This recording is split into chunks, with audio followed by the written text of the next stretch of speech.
So in this document, I'm going to break down how we generated $91,097 in sales using the simplest funnel in the world. Yes, it's quite the simplest funnel in the world. No complicated email follow-ups, no sleazy tactics, no marketing, barely any content, no dancing on reels, no TikToks, no, well, I can't really think of anything else. No crazy book funnels, no tons of content. You get the idea. So it's basically we send a DM, ask them for a call, get them on the call, close the deal. Now, we didn't have to take hundreds and hundreds of calls. We didn't have to send tons and tons of follow-ups. We did one call closes, not a bunch of touch points, none of that. I think we ended the month off at about a 56% closing rate, a 79% show rate, and about 11 deals closed. So here's how it looks. Now, before I get into this, there's some market beliefs that seems to be shared between the collective consciousness in the marketing arena, and it's this. You've probably heard it before. There's a few others that I'll go into on this as well, but this is like the main one. So more time does not equal a higher likelihood of closing a deal. So deepening your funnel and creating unnecessary extra steps and triage calls on triage calls and 3-call closing processes and just a ridiculous amount of touch points and retargeting ads and all of this, it actually doesn't increase the likelihood of closing a deal because what it's doing is it's exhausting your prospect. And your prospect is looking, if they are looking to buy something, if you have a very long-term approach, what's going to happen is somebody's going to come along and swoop them up because you probably did all of the work of warming them up, and then somebody else came along and closed them. All right, this is kind of like the whole like take her on 800 dates, before you get a kiss. It's just the same kind of deal. What actually is happening is you're taking them through an emotional adventure. And so when you're DMing people and you're booking calls, there should be a lot of humor. There should be like really good questions that elicit a lot of pain, and a good sales process. And what that does is it creates the illusion that they have known you for a long time. Now, increasing time in between getting to know them, outbound DMing them and getting them onto a call is it's unnecessary, and you're believing this because somebody told you, not because you've tried it yourself. So or because your sales process sucks and you can't one call close people because you don't know how to. So and more at the bottom, if you want to like learn how to actually fix all this, you could skip down to the bottom, scroll down to the bottom, and there's a little offer. So content can help, but it will never fix an outdated sales process. So what does this mean? So your content is there to help, but it's not the main thing that's closing the deal. The thing closing the deal is extremely good questions, understanding emotions, and utilizing a really good process. So no process, it's really not going to do much. This you do content to increase your closing rate by like 10% or 5%. It's not something that you're trying to fix everything with. All right. And what happens is it becomes the target that you're pointing at as the reason why you can't close deals. Is like, oh, they didn't know me. That's why. That's what they said, but you just didn't have a way to handle it. And so that's usually why people can't close. So, and you can absolutely scale with a simple funnel, which is DM to book to call to close deal. You can absolutely do it. Everyone says that's saying like you have to use ads to scale, or you have to do, you have to have like, you have to be famous online or whatever the case is to scale. It's not true. We barely have a following. We outbounded everybody that were complete strangers. Nobody knew who we were. And we just used our personalities and we had fun and we just closed them. It's not that big of a deal. So it doesn't take 7 touch points to close one deal. It takes doing it right the first time around. So actually, once you've dropped the offer, your likelihood of closing that, afterwards, the likelihood of closing that drops dramatically. So right now, like, you want to get it right the first time. That means up until you've dropped the price, The DMing conversation, the sales conversation, you just want to get it right the first time. The whole follow-up game exists because people can't close and they can't set. And so basically what happens is their whole life becomes follow-up city, and that doesn't work. So the only reason that you have resistance to DMing people mentally is because your current process is weird and it makes you uncomfortable to ask the questions. So you would never talk to a human being in person like that. So you just can't get yourself to send the DMs. And I understand why, because nobody wants to do that. So if you feel like you have a mindset block around sending DMs to people, it's the only reason is because your current process, you don't like it yourself, and you would never want somebody to send you a DM like that. So here's exactly what we did to grow to $91,097 in 1 month through cold DMing. Okay, and I said cold DMing, meaning no, again, barely any audience, barely any followers, not a ton of group members, just mostly it was all cold outbound. So adding people on Facebook, Instagram, LinkedIn, and just sweeping the internet and finding people. So excessive use of humor in our intro messages was the first thing that we did. So we experimented with like weird, quirky intro messages and tracked our response rates. So that was the first thing we did. Second, just a quick tip here is a low response rate is the killer to all your DMing efforts. So we got our response rate to over 30%. And we did this by asking very, very strange questions and being random and having tons of pattern interrupts. So you can pattern interrupt in the DMing.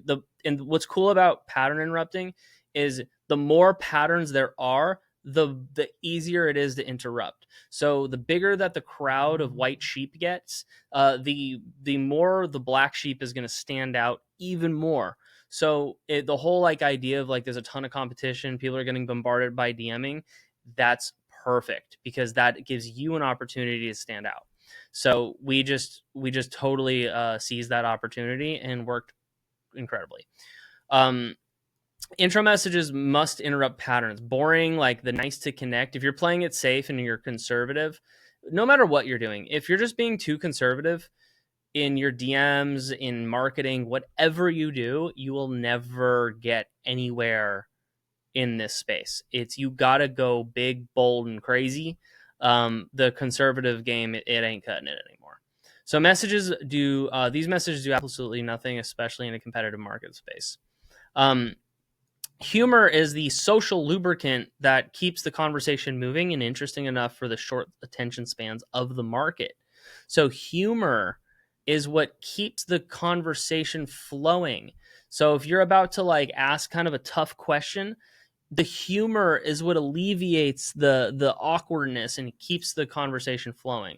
So all of our conversations and in our mastermind, we have all of these conversations like reviewed, DM'd, broken down, like we have it all laid out so you can see exactly what we're doing and how we're doing it.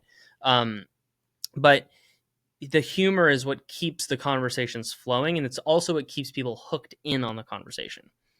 So you want to use good open-ended questions. So now this is once you actually get the attention of the prospect, the next thing you want to do is get an open-ended question. So your questions will either stall progress or it'll propel the sale forward. So it'll either stall it out right there or the sale will move forward. Okay. The use of open-ended questions, such as what is your biggest challenge with X, or how long has this been an issue for? It will keep the conversation from moving in the right direction because the prospect is able to answer openly and honestly.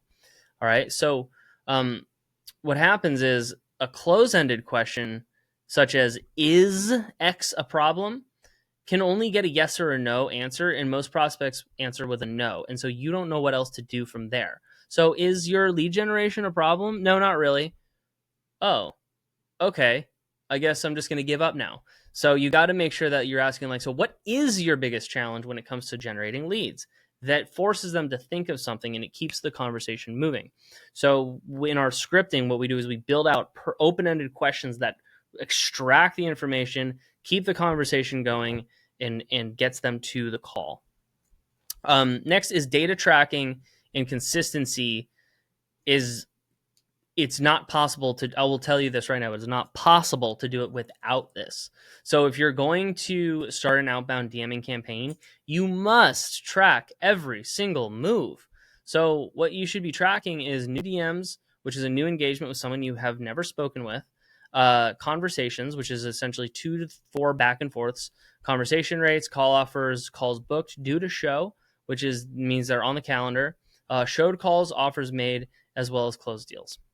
So you got to know your numbers. So build out something called ratios in your dashboard. And this is something that if you were to work with me, we would build this out together and like make sure your ratios are extremely easy to find. So that will tell you how many DMs equal out to a closed deal. So for us, it's about 170 DMs per closed deal. So if we send 170 DMs, we'll close the deal. That means we're going to send 170 DMs a day or more because we want 1 to 2 deals a day. So that'll tell you exactly what you need. Then you know exactly how many DMs you need to send daily, and then you can set up your campaign that way.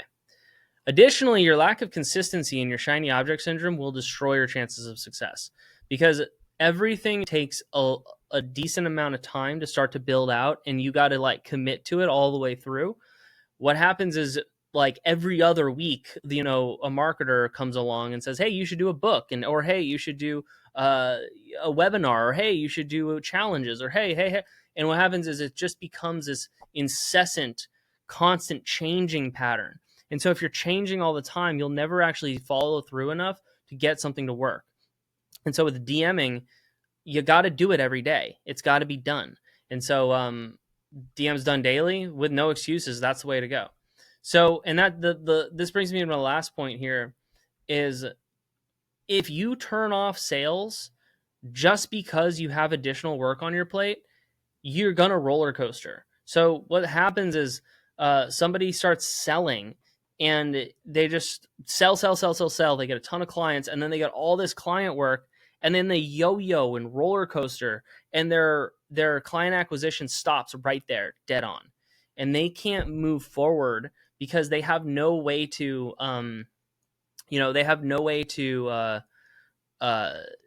either progress that along or they just don't have the discipline to do all of it at once. And so what you need to do is you can never turn sales off. Sales needs to continue forever. And we'll circle back to this on what to do when you do get those clients in.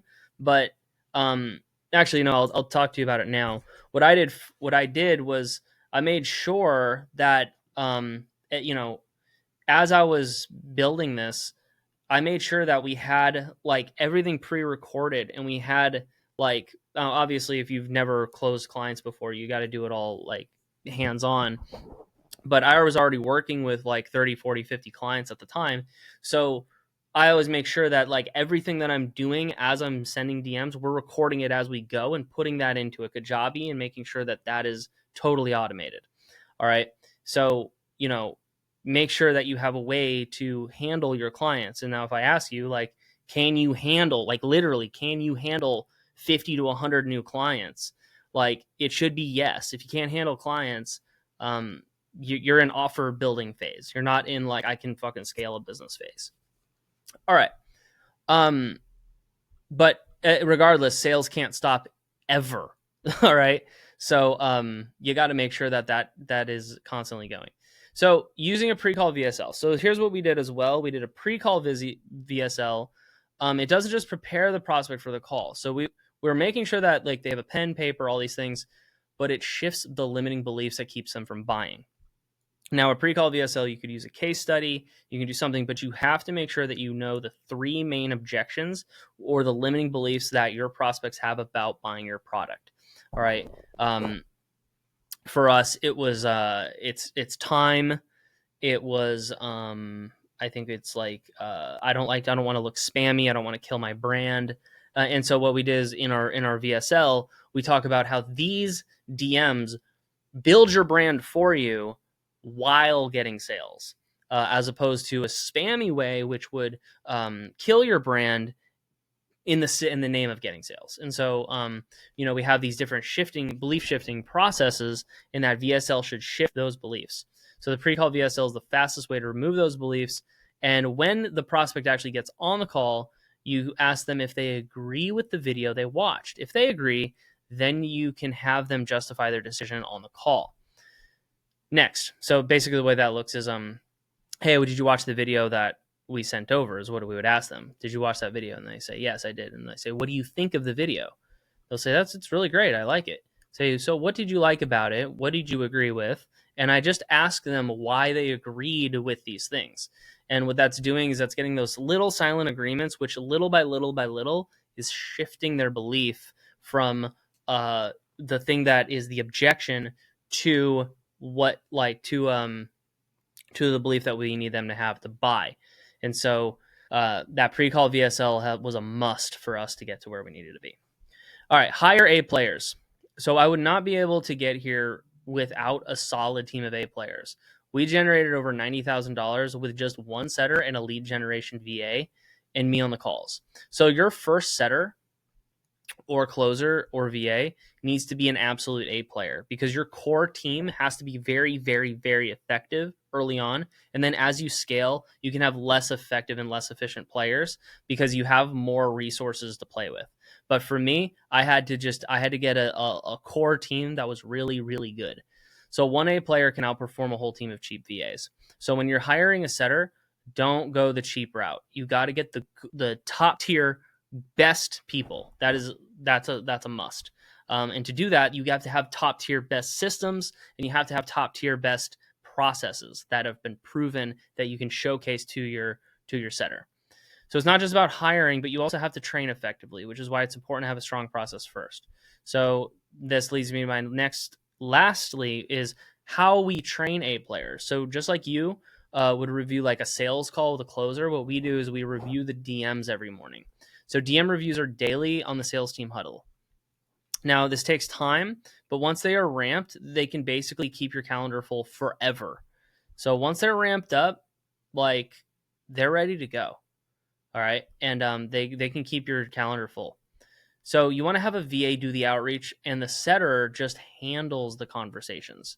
So the VA does the outreach, sends the DMs, boom, boom, boom, boom, boom. And then your setter just is handling conversations all day. And that's what allows you to start making sure that you're hitting those 100, 200, 300 DMs a day, and those conversations are being handled. All right. Obviously, you got to make it to where you can keep the calendar full with less than that, but that's the key. All right. Now, if you want help building your end-to-end outbound DMing funnel that can generate 5 to 10 clients per month, just read this below very quickly. So what I'm going to do is help you build out and scale an outbound funnel like ours. And then here's like the 4 steps on how we're going to do it. So we will create a custom pattern interrupting outbound DM scripts that are capable of that 30 to 50% response rate, because that is required to actually make DMing work. You got to have those higher response rates. 2, so once we have that, you're going to get access to my full sales tracking dashboard, so we can even track to make sure that the sales process is working and it is efficient enough to book calls. All right. Then what we're going to do is we're going to help you create an internal recruiting system. All right. That'll help you spot, interview, and onboard A player DM setters. And it's going to keep you from needing to rely on very, very expensive recruiters who their only target is to just keep their recruiting pipeline empty. And they don't really care necessarily if that person's going to perform or not. Basically what this does is this is like what the recruiters wish they had, because it is such a good internal recruiting system that keeps my team full of A players. Now, we're going to help you ramp up to 2 DM setters up to KPI for you. What that means is you put them into our mastermind. I make sure that I'm reviewing their DMs. I'm handling making sure that they're using the script. They're jumping on our training calls, and they're ramping up to KPI to make sure that your calendar is full without any ad spend, without any marketing. Hiring an outbound setter, it takes a lot more skill than a setter that has to handle inbound leads. All right. So if you want help from me personally in this DM conversation that we're already in, just DM me the word in. All right. And I'm going to get back to you with the next steps. All right, cool. Peace out.